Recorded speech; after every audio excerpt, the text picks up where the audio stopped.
Also, so the main difference between the start counter switches on the needle and waits for the heart. Device switches off.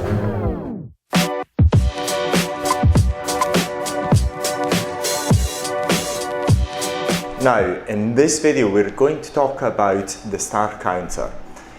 Before you watch this video, in order to understand it well, we recommend that you study the whole counter modes in our new plasma device, because only that way you will be able to understand fully the content of this video. So study that part first and then come to this later after you understood that. So that's very, very important. Now, the start counter is born from the same necessity as the whole counter, but it's not as advanced as the whole counter. The reason for us to talk about the whole counter first is that if you understand the whole counter, how the whole counter works, this is going to be easier. And in this video, we're going to talk about the difference between the start counter, the whole counter, and what happens in the first few milliseconds when the arc is born. Very important that indeed. So study the whole counter first and then you go to this video. Now, the importance of the start counter is the same as the whole counter, is to say we've got to be able to control digitally the duration of the arc, because the duration of the arc, as you must know already, is extremely important in the outcome of aesthetic procedures using arcing devices or plasma devices, whatever you want to call them. Is so fundamental that if you perhaps place the arc for too long, then you can cause damages, and if it's too little, then the outcome is not going to be as good as you hoped. But we're going to see later on why you may want to use a very short duration of arcing in skin treatments, because it's got other applications. And this is what this device opens up, is to say a vast array of applications which were unthinkable before the introduction of the timed control of the arc duration. Now let's go and talk about the start counter first and how it works.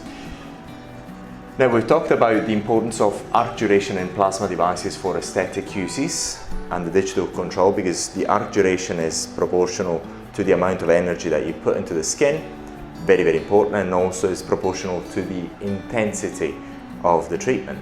And we know that the hand control, the eye feedback loop, the counting, the timing of the arc using your brain and your eyes is not that accurate. A computer does a much better job, but it's going to go very well beyond that. Also, so the main difference between the start counter and the whole counter is that with the start counter, we're controlling the maximum duration of the arc. We could also call it the max counter, or the maximum time of arcing, something of the sort. But because of the way it works, we call it the start counter. It's just also one of my preferences. Start counter, and I'm going to actually explain why we call it the start counter as well. So you control the maximum duration of the arc, so increases safety. So say for example, if you're doing an eyelid tightening and you want to make sure that the arc doesn't last more than, say for example, 600 milliseconds, as we'll explain in this video, then you'll just set the start counter at 600 milliseconds, and you know that you're never going to exceed the duration of 600 milliseconds, or very unlikely that you're going to exceed that. We're going to talk about that later on. And so what you can do is set the maximum duration of the arc. So you can set it up from 10 milliseconds up to whatever length you want, almost.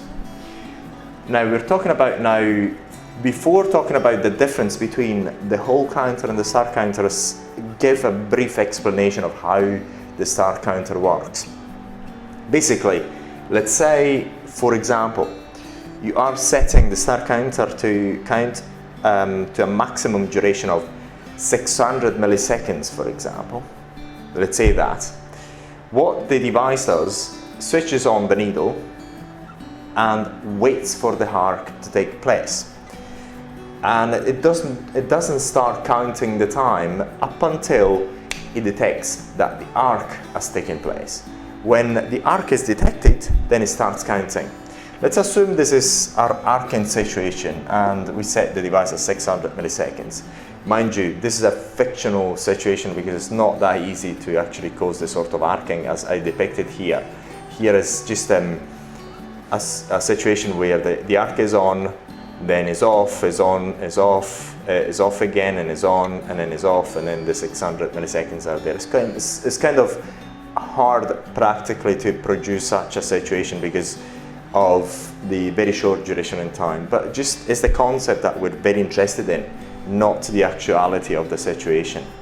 Now what happens is when the arc is on, so here the arc is on, the computer will start immediately counting and keeps the tip of the device on just as long as the 600 milliseconds.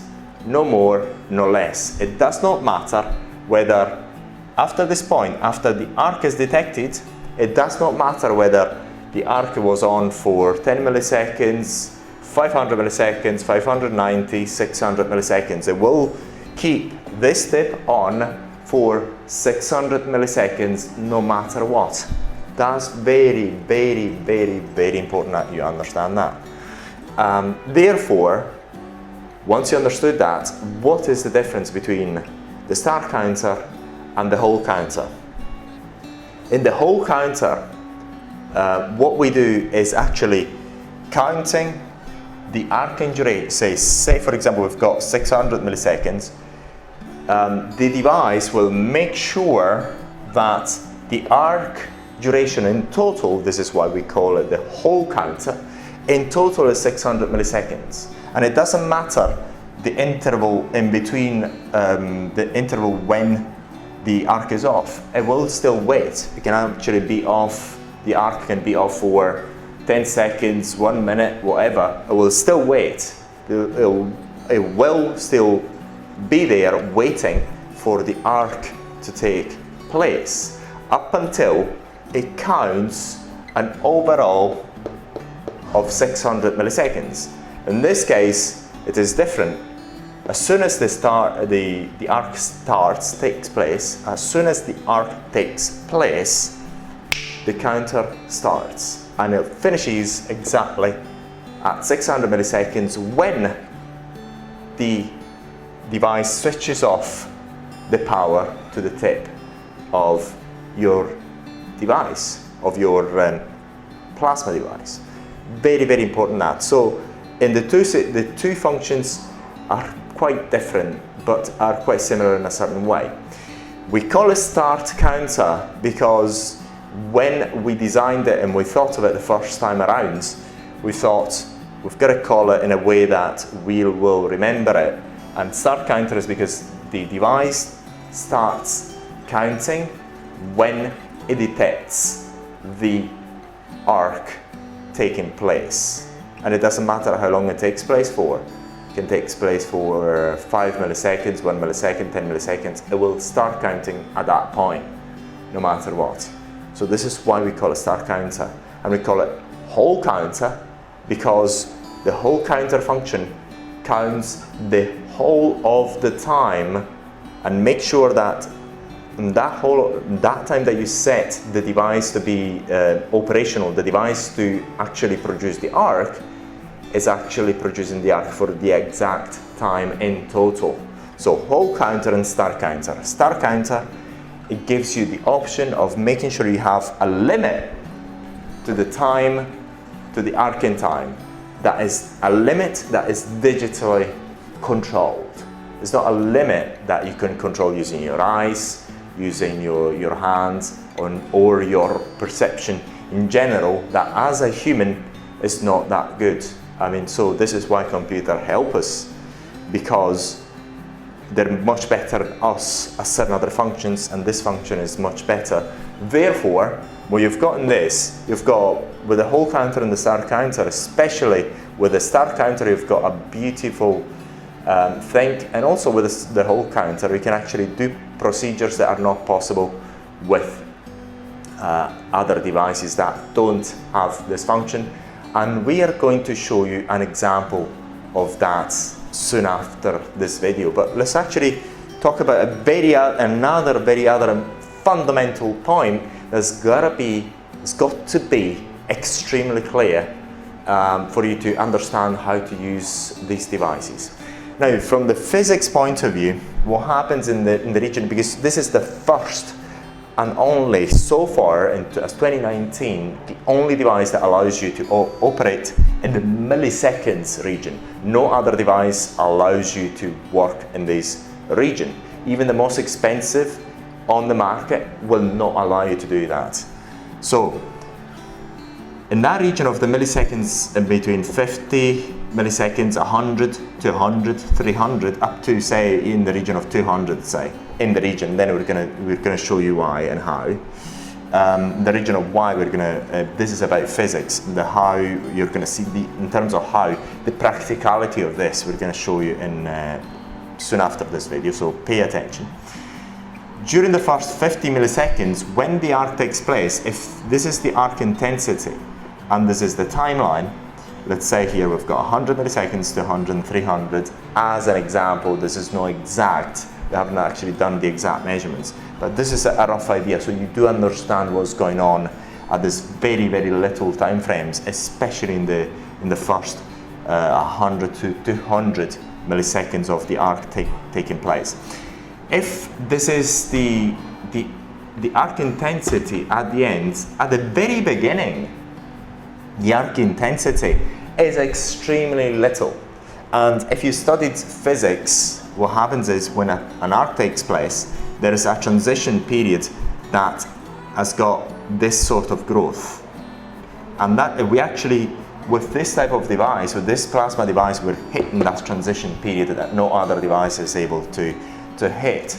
And because of this, you're going to be able to actually perform treatments never thought before. We're going to show you an example right at the end of this video. Now, for the first 100 milliseconds, although the end arc intensity is very high, the intensity of the arc at this particular time is very little. So you've got two things. Number one, the arc duration is very short, and also the arc intensity is very short because we're still hitting this transitional period. And because of this, we're able to actually do certain treatments that are very interesting in the first possible using these devices because of this function. Very important that. So in this video, we actually explained the difference between the whole counter, the start counter. We have showed you how the start counter works, and in the following video, and also we've showed you what happens in these first hundreds to 100, 300 milliseconds up until the arc is actually stabilized when we've got the final arc intensity. And right now, what we're going to show you is a practical example and a few other tricks and things that you can do with the start counter, and we're going to show you also the difference between the start counter and the whole counter in practice. So pay special attention.